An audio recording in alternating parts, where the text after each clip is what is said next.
Coucou, je viens partager une idée. Alors, j'ai vu traîner pas mal sur les réseaux sociaux en ce moment des tarots transparents, qui n'ont de tarot que le nom parce que la plupart du temps, ce sont des oracles ou alors les dessins sont pas fous, enfin, c'est pas notre bon vieux tarot de Marseille, du coup, non, moi j'ai pas trop adhéré.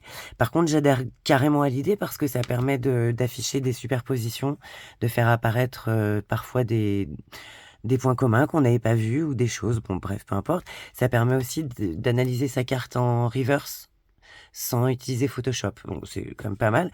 Il peut y avoir des avantages, c'est vraiment cool. Du coup, j'ai fait le mien parce qu'en fait, je préfère le Camoin Jodorowsky, où j'ai pas eu tellement le choix.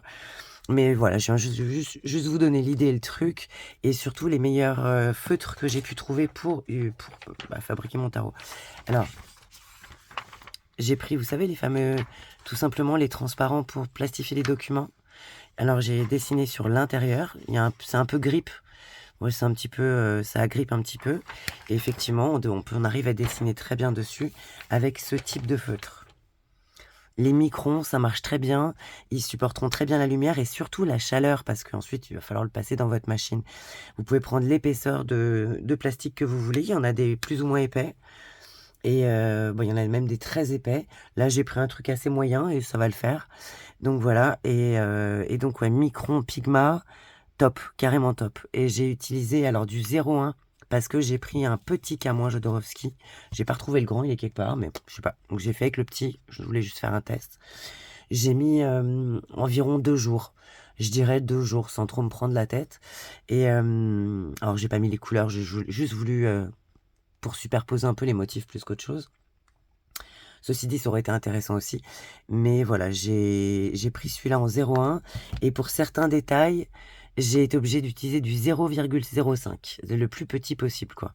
Il doit exister du 0,02, je crois, mais le 0,05, c'était suffisant.